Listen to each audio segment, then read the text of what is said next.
Hello, thank you for tuning into this 2023 primary election candidate forum for Olympia School District Director Districts 1 and 4. This forum is presented by the League of Women Voters of Thurston County in collaboration with Thurston Community Media. The League of Women Voters is proud to be nonpartisan, neither supporting or opposing candidates or political parties at any level of government, but always working on vital issues of concern to members of the public to defend our democracy and empower voters. I am Sue Dubuisson from the League, and I will be moderating this forum. Brenda Paul will be our timer. The candidates are as follows. For District 1, we have Andrew Flojo, Maria Flores, and Talauna Reid. For District 4, we have Leslie Van Leishout and Hilary Seidel. Although Teresa Stahl-Cowley's name will appear on the ballot, she has informed us that she is no longer campaigning for this position and will not be participating. The League stresses the importance of civility in our candidate forums. You have all received ground rules for the forum and have agreed to abide by them. For this forum, each candidate will have the opportunity to answer a series of questions. The questions will be asked in reverse alphabetical order, and the questions will be alternated so that each candidate has a chance to start first. You will also be able to give a 1-minute closing statement. Each candidate will have 1 minute to respond. The timer will turn yellow when you have 15 seconds left, and then will show a stop sign when your time is up. If you don't notice the sign, I will tell you when your time is up. For the first question, I will begin with Leslie Van Leishout. Question number 1. What makes you the most qualified candidate for this position? Leslie? Thanks, Sue. I believe my qualifications are my long time in the Olympia School District. I've been involved in the community since 1985. I had 6 children who went through the Olympia School District, and now I have 4 grandchildren that are involved. But more than that, my entire educational and career path has been about education. I've been a teacher and an administrator. I have worked with OSPI and on the national level, doing many different kinds of benchmarks, assessments, and grade level expectations, as well as, of course, teaching kids. I believe in accountability and transparency, data-driven decision making, and I believe that all kids can succeed. Thank you. Thank you. Hilary, same question. Yeah, thank you, Sue. Well, I have a varied background that includes working with youth and families, working in education policy and higher education. I'm also a current Olympia School District parent, so I have 3 children who next year will be at all 3 levels in our system. So I get sort of a front row view. But I have to say, I think what makes me most qualified is my previous service. I have served on the school board since 2017. I was the school board president when the COVID-19 pandemic hit. And I'm proud of the accomplishments that we've achieved in our school district. We've maintained an exceptionally high graduation rate, over 90%, which is among the highest in the state. We've seen significant increase in dual credit attainment in our secondary school students. We've increased art, music, and PE access for our elementary school students. We've increased career and technical education. So I hope that the community sees all the good work that we've done and votes to support me for another term. Talauna? Thank you, Sue. I don't know that I'm the most qualified, but I do believe I'm qualified for the position. I believe that I have some distinguishing characteristics or accomplishments that I've had. I have a lot of experience doing equity work. I currently serve on the school board, and my perspective is a bit different than the others that are on the school board and running. I represent a number of different demographics, and I am a mother of students who graduated from school district, and believe that my community engagement and enthusiasm about undoing systemic harm and bringing about positive change for all students sets me apart. Maria? Thanks, Sue. One of the things that I bring to the school board position, and I've been currently serving in the District 1 position, this is the re-election for my term, is that these three lenses. I'm a former educator. I taught the Navajo Nation 2nd and 4th grade and 8th grade chemistry, algebra, and physics. I am a parent of a daughter that just graduated from Avanti High School, so experiencing that for the first time. And I'm a policy leader at the state level. So I have served in public education at OSPI for the last 13 years. I currently am the executive director for the Center for the Improvement of Student Learning at OSPI, and I am in Superintendent Regdahl's cabinet. And I serve as the chief research officer for educational research. This experience and these lenses that I bring to my work are always present and affect every way that I make a decision. I also am a certified mediator, compassionate schools facilitator, and a restorative practices facilitator. Thank you, Maria.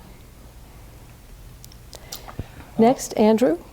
What qualifies me is I'm a member of the community. I have a child who is preschool.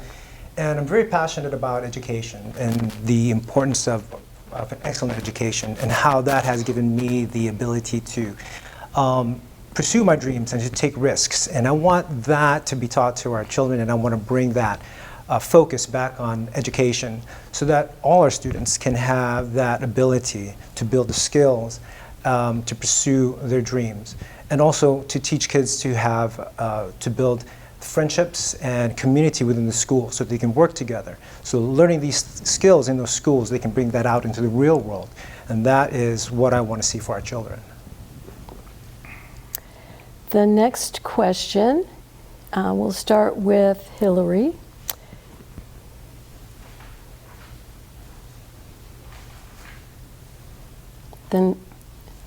Okay, thank you.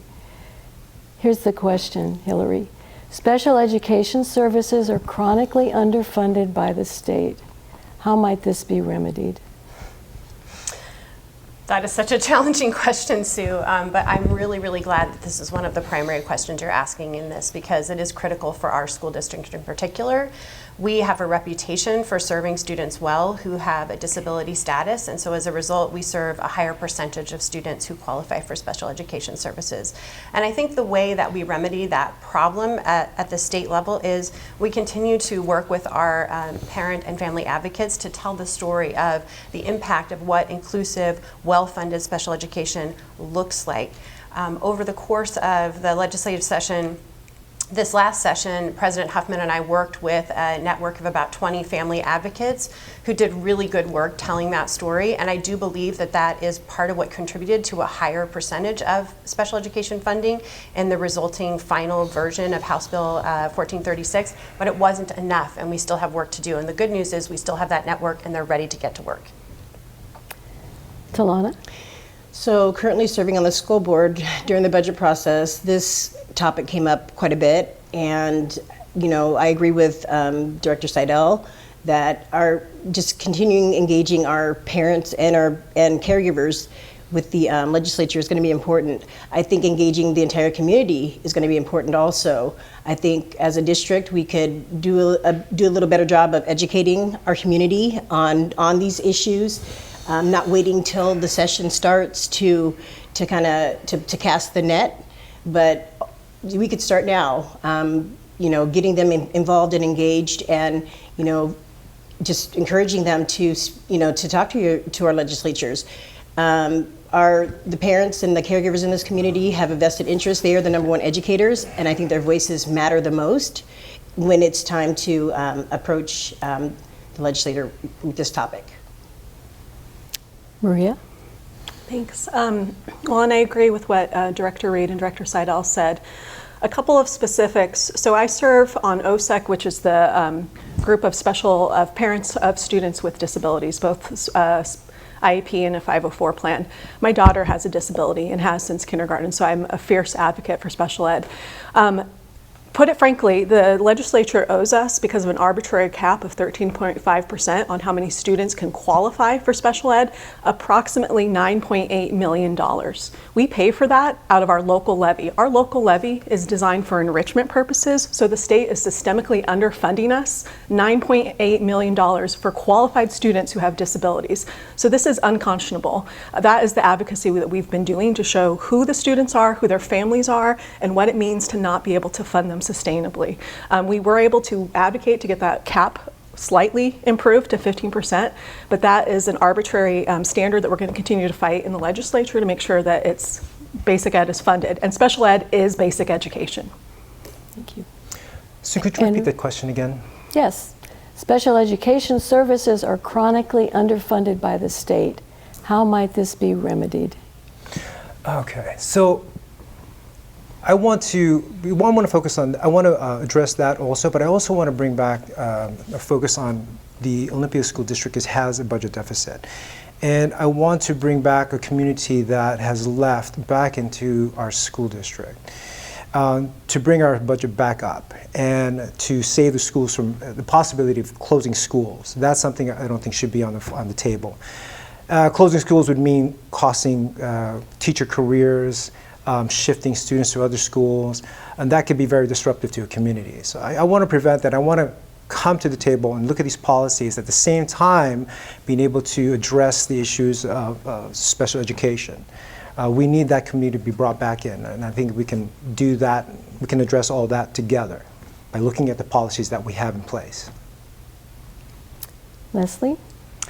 Students with disabilities are in need of the greatest services. We need to be able to support them in all that they need. In order to do that, we need not just state funding, but federal funding, and we do not have that. We need to get our families behind us in working with our federal and state government to increase the number of dollars that each student receives who has a 504 or an IEP. My own children have had IEPs and been through the schools and have been remarkably well taken care of. But that was years ago, and we are not in that position financially right now. And we need to get in that position. And it is the passion of the parents who will make that happen. The school board can't do it alone. Organizations can't do it alone. It's got to be everyone in the community, in the state, and in the nation saying each of these children deserve the best. The next question goes first to Talauna. Reid. The third question is, the Olympia School District recently received complaints about a club for BIPOC students at one of its elementary schools, which prohibited white students from participating. Opponents allege that the district was furthering racial division. How would you respond to these concerns, and what policy would you adopt for such clubs? Talana? So first and foremost, the club did not prohibit white students from participating. It is a space for BIPOC students to feel safe and engage with their peers about issues they may be having, or just being in community with one another. The district does not support segregation. This district encourages integration and is really doing a really good job for providing spaces for these students. These students, some of them have experienced traumatic things, and, during their time in school, and they need that space to be able to collaborate, just to be in community and to feel safe and feel like they belong. I would not change any policy surrounding it. I would do my best to create more spaces like that in the district for all students. Maria? Thank you. So seconding what Director Reid said, these clubs are designed as mentoring, and we have different mentoring clubs for all of the different demographics and identities of students in our schools. Being able to feel safe and included is both a civil right, but it's also necessary for learning. And when you do not have that space, to be able to meet with a mentor of color to talk through, these are some of the experiences I'm having with systemic racism, I'm concerned about going to college. That's what that space is. And the way the club is designed, allies are invited in, but they also hold space for Black students to be able to talk with Black students about their experience in schools. I wouldn't change a thing either. I'm currently working with Director Reid and Director Clifthorne on our equity policy and procedure, and this is going to create our equity plan, which is going to make sure that we provide more inclusive spaces for all of our students, and more importantly also is their families, because they belong to our community and they have a right to be able to be in school and to feel safe. Andrew? Having these programs, I never grew up being in programs like that. I think in the classroom environment, I feel that we should teach the students the skills to be able to do those things in the class environment, to talk with other people and other students in class, teach them the skills to be more confident. If there is an issue of feeling excluded, I think that should be left with the counselor to work with them. By all appearances, just to have a BIPOC group, by all appearances, it does look like there's a segregation. And I would like to eliminate that appearance of segregation and really just leave it to the teachers to help build within the student skills to be able to have courage and have confidence to communicate with their peers in class. And that's how I feel. Leslie? Affinity groups are something that we've had in schools for many, many years. If you like Magic the Gathering, there's a club for you. If you like to play the guitar, there's a club for you. Affinity groups around race are completely appropriate, and of course allies are going to be invited. I think it's really important to understand that, as Fred Rogers, my favorite TV guy, Mr. Rogers said, love is at the root of everything. Love or the lack of it. And feeling belonging and a positive climate in the school is critical to learning. That is the underpinning. It's not another thing on the plate, it is the plate that we put every other educational thing on. And so we must have the ability to have these affinity groups where all kids can come together to learn more from each other, but also to just have great feelings for one another. Hilary? Yeah, well, I absolutely agree with what Leslie, Maria, and Talauna have shared already. I want to emphasize that this was not just in one elementary school. We have these affinity groups for our upper elementary students in many, many elementary schools. And they originated as a result of students who are at the secondary level saying, boy, I wish I would have had something like the Black Student Union or some of these other affinity groups that secondary students already have access to. It really would have helped me build community on the transition to middle school and high school. And so I think that the root of it is student voice. And I think that's what we have to keep at the center of our decision making and our policy making, is what are students asking us for? Because ultimately, our students, most of them don't get to vote in this election. So we have a duty and an obligation to listen to them first. And when they ask us for support that we are able to provide, we have a duty to act on that. And that's what this mentoring and affinity grouping really was, acting on student requests for support. The fourth question goes first to Maria. The question is, what is your opinion of the board's role vis-a-vis a parent's role in decisions on curriculum and textbooks? Can you repeat the question, the vis-a-vis? Yes. What is your opinion of the board's role vis-a-vis a parent's role in decisions on curriculum and textbooks? Okay, thank you. Well, we do have a board policy on curriculum and textbook adoption, and we have a cycle for when we do this adoption. When we have done these adoptions, it is with both educators, and we invite family members in for this adoption. The critical part of our policy is that all of our curriculum and textbooks are aligned to the Washington State Learning Standards, which are set by OSPI. And I bring that up because there are some states within our union who are trying to ban books, trying to take things away from being integrated to approved learning standards.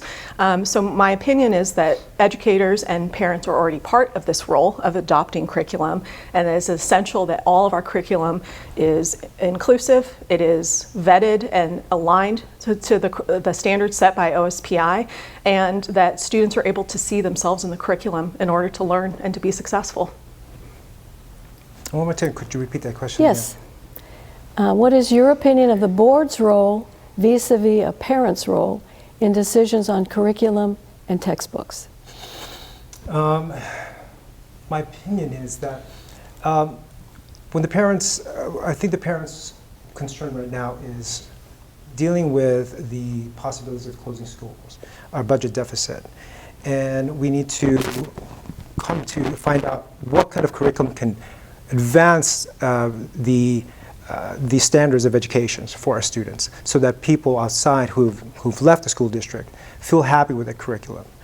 And do they approve of that? And does that meet their expectation? Will that bring them back to the school so that we can bring balance to our budget, so we can prevent any closing of our schools, prevent any loss of careers, and having our students academically prepared to enter the workforce. So my opinion is we want to make sure that when parents come in to approve these curriculums or look at these curriculums, does it meet their standards of excellence? Leslie? Well, the board's role is to build policy around curriculum adoption. Once that is done, the board sort of steps aside and allows the pieces to come together. That includes the instructional directors creating piloting and deciding with their staff the kinds of curriculum we should have that are in line with the state and federal standards. At the same time, there's there should be a materials instructional committee which comes together with parents, and I would say that any parent who wants to be involved in that curriculum adoption should get on that board, get on that committee, and be able to be part of it. And then they vet it for many different pieces, including inclusionary practices and equity and things like that. And that is where the parent part is. Now, that being said, parents are the kids' first teachers. So they start with their education with the kids, and then they are able to increase what they do in the school by doing these pieces with... Thank you. Thank you. Thank you, Leslie. Hilary? Yeah, that's a great question, and thanks for bringing up the policy issue of that, Leslie, because the board does not do the investigation into the quality of the curriculum. And this is a very timely question, Sue, because we know that we are going to have to do a social studies adoption soon, and that tends to be the curriculum that is most contentious. We do have an instructional materials committee that is made up of a variety of different stakeholders, but that committee hasn't really stretched its wings much because we haven't done a curriculum adoption recently. So I'm excited to be working with Director Reid on a wholesale policy review of all of our OSD policies. We know that's one we're going to have to look closely at, getting ready for that. I think that the important thing to remember is that this is a dialogue and a conversation, but there are, as Maria mentioned, some things that are non-negotiable. The standards are the standards, and we have a duty and obligation to provide them so that students are prepared. I would say the one thing that we need to remember is that parents have the right to restrict their own children's reading, but not other children's reading, and that's the important thing to remember about banning books and that kind of stuff. Talauna? Well, I agree with Maria, Leslie, and Hilary. The board must ensure that, of course, that we are adhering, the district is adhering to state laws regarding learning standards. I'll always support collaboration with parents, and I currently do that work right now with the policy work that we're doing. The board must also continue to support staff who are implementing these policies and provide them with the resources they need to do that. I will always support parents, invoking their right to choose what their children partake in, but not, again, like Director Seidel said, them not interfering with the education of other students. We all have students who have gone through the district, and we understand the importance of quality education, and learning different cultures, learning true history is really important in education for all students. The fifth question goes first to Andrew. And the question is, how should a school district address mental and behavioral concerns affecting students? And should socio-emotional learning be part of a school curriculum? Do you want me to repeat that? Yeah, do that again. It's got two parts. Yeah. Okay. Could you back there? Thank you. How should a school district address mental and behavioral concerns affecting students? Should socio-emotional learning be part of a school curriculum? I think those are going to be fine, having that in the curriculum. And I believe there's programs already that's addressing that, and we have staff that's addressing those things, and we should focus on that, if the things that are working. And at the same time, I also want to bring back our attention to our budget deficit. How do we also implement a curriculum that a community of parents that have left, that are looking for certain curriculum that would meet their expectation, and bring them back into our district. Again, it's all about bringing the budget back to balance, saving our schools, saving jobs, and again, at the same time, we can work with helping students deal with those issues. Leslie, would you like for me to repeat the question? I think I've got it. The social emotional learning for students is critical. We are coming out of an existential crisis with the pandemic, where children lost a lot of their social emotional opportunities for years. And we are in according to the Surgeon General, a mental health crisis for young people, including suicidality. This means that we have to do something. In a district that I work in, we have hired mental health professionals to be in the schools, and they work one-on-one with kids who need their help.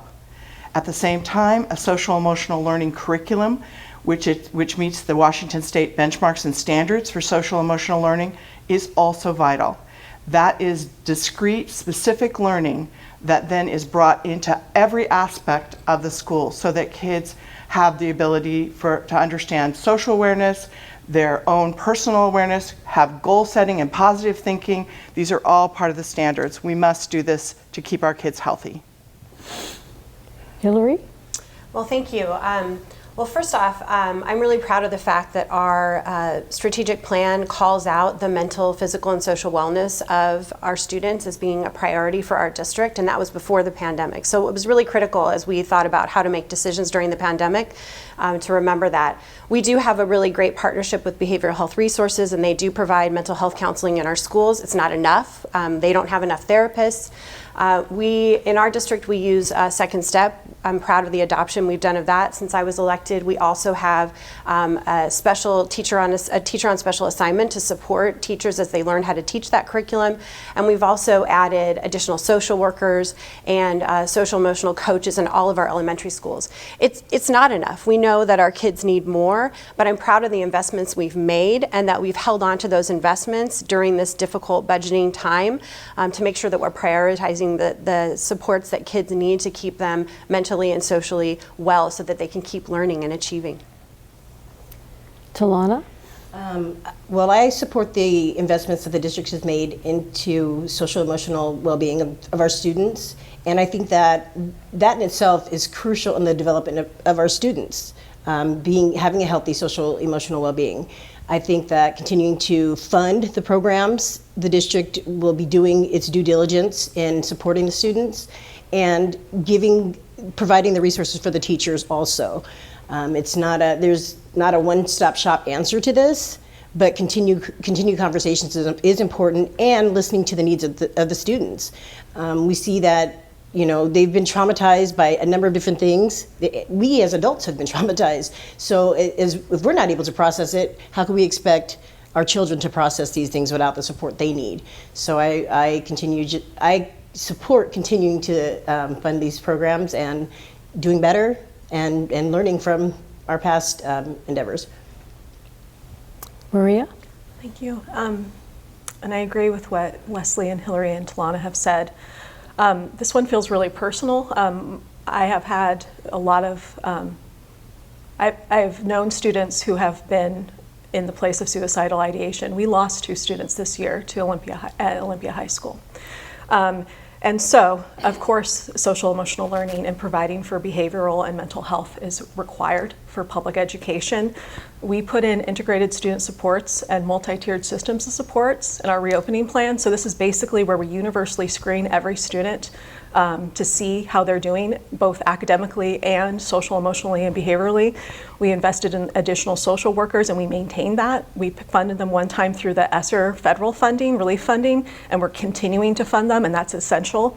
Our curriculum's aligned to the social emotional learning standards, which I actually led at the state level. And then the last bit I would say is that there are some grants for school-based health centers that is going to be a focus for my next term if I'm elected. These health centers are both for physical and mental health.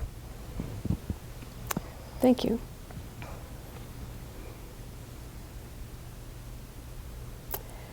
The sixth and final question goes first to Leslie, and this is the question. What programs, services, and/or personnel will you prioritize funding in the case of inadequate resources? Would you like me to repeat that? Sure. Okay. What programs, services, and/or personnel will you prioritize funding in the case of inadequate resources?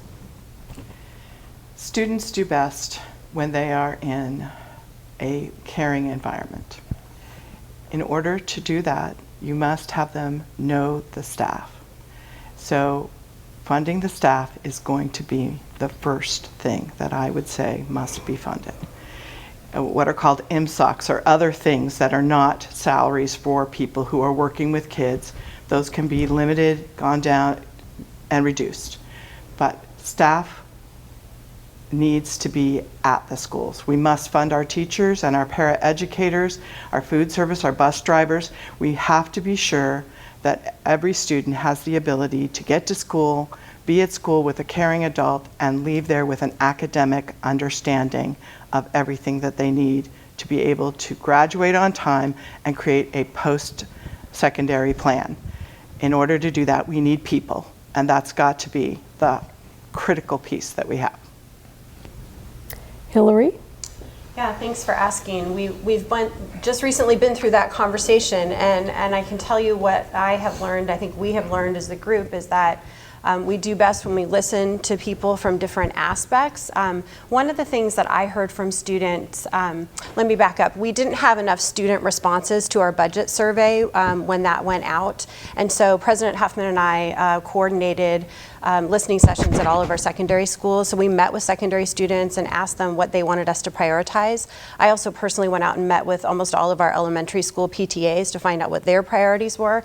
And I think what I learned is that we needed to maintain investments that created a sense of safety and belonging. And so if you want to watch the recordings of our meetings, you'll hear that I advocated for those things that students said created safety and belonging. And those were sometimes not just classroom teachers, but coaches, libraries, art, theater, sports, all those kinds of things also need to be considered to create safe spaces where kids feel like they belong. Talauna? I think we need to prioritize any program that directly impacts the development of our students and their well-being, and like Director Seidel said, their well-being or their sense of belonging. I think that students, their voices are very powerful, and continuing to engage them in the process. We can do surveys all day long, but if we don't hit the right people, we're not going to get the correct data and to make the decisions that we make. And I appreciate Director Seidel and President Huffman going out to the schools and getting that information for us. It was very important to know, to hear what the students were asking for. Their parents are very vocal. And their opinions matter also. But really prioritizing the students and their needs and what they express that they need to have a successful education career. Maria? Thanks. So of course I agree with the services and the people who are the closest to the students. These are our educators and paraeducators, bus drivers, counselors, social workers.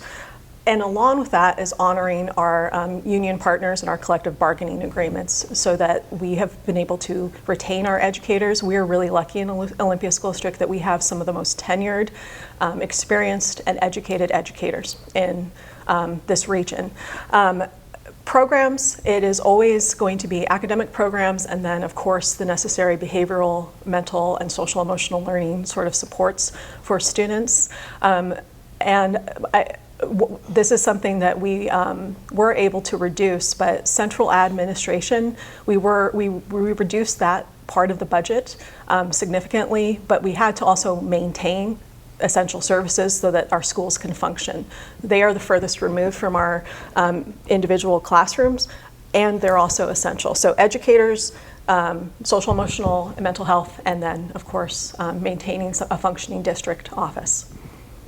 Sure, thank you. Andrew? Could you repeat the question again? Yes. What programs, services, and/or personnel will you prioritize funding in the case of inadequate resources? I would prioritize funding for, I think that the funding is there right now. Currently, we have the funding to support what we have going on. I want to look for more additional funding, and I want to focus back again on how to bring back a community of people that left the district, and giving them and having them feel included in the schools, and having them integrated with the school again. So that's where I want to look at getting extra funding, because if the schools close and teachers lose their jobs, then that would be negative impact upon the students that in the schools currently, and that's what we want to avoid. Thank you.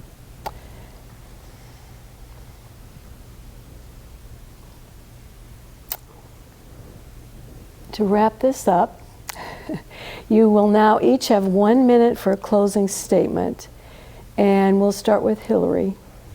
Well, thank you. Well, first I want to thank the League of Women Voters for sponsoring this. School boards and our public schools are incredibly important, and that's why I'm running for re-election. I ran in 2017 with a focus on engaging the community, providing innovation for academic excellence, and working on equity, and I think we've made huge strides. We have opened up so many more channels of engagement. We're prioritizing student voice. We have increased the number of students who are accessing our alternative programs and grown the number of students who have access at the elementary level to art, music, and PE, as well as career and technical education at the secondary level, and dual credit opportunities. And we've done some good equity work. We still have places to go and work to do, but we've implemented our BIPOC support groups at elementary level. We're driving almost $800,000 of funding to our high poverty schools, and I'm asking you to join me in partnership and continue this good work that we started, because Olympia schools are great and we know that they can be even better. Talauna, your closing statement? Well, thank you, League of Women Voters and Thurston County Media, for hosting this forum. Thank you to the candidates that are here and to those watching. This work is very important, and we are a community that we're, as board members and elected officials, we are very fortunate to have a community who wants to engage with us, who wants to be a part of the process. And I just hope that I have the opportunity to continue serving on the school board and continue doing the work to engage the community in all of the school board's processes. The students are first and foremost at the front of my focus of my attention as far as improvement in quality education. And I just look forward to having the opportunity to serve you all again and serve our students. Maria, your closing statement? Thank you. Well, I want to second the gratitude for hosting this event and for everyone in this room. I also just want to say that I am grateful to my community. This has been the honor of my life to serve as your school board director. And when I first ran, I did not know that we were going to I think I had 3 meetings and then the pandemic happened. So it was a very intense time. But in my time on the board, I have led our equity work. I have led building our integrated student supports that I mentioned earlier, and really leading through the most challenging time that public education has ever had, and that our nation and that our world has ever had. I believe in public education. I've devoted my entire life to it. I have 20 years of experience as an educator, as a policy leader at the state level, and of course as a parent. And this is the most sacred and transformational thing in our world is our public schools and our Olympia schools in our district. So I believe in public education, and I'd just be honored to continue to serve you. Thank you. Andrew, your closing statement? Once again, I want to thank you to the League of Women Voters for this opportunity to be here and to present myself as a candidate for District 1. And the reason why I'm here is because I want to address the issues of the declining student enrollment and the budget deficit that we have. And I want to prevent the closure of any schools, and I want to bring our focus right back onto education. I want to bring back a community that left the school district and back to our schools and increase the standards of academic excellence and to keep the jobs of our teachers. And I want to be able to focus on education and training our students to be knowledgeable and confident, and to have the skills to build the friendship and the community they need to build in schools with each other.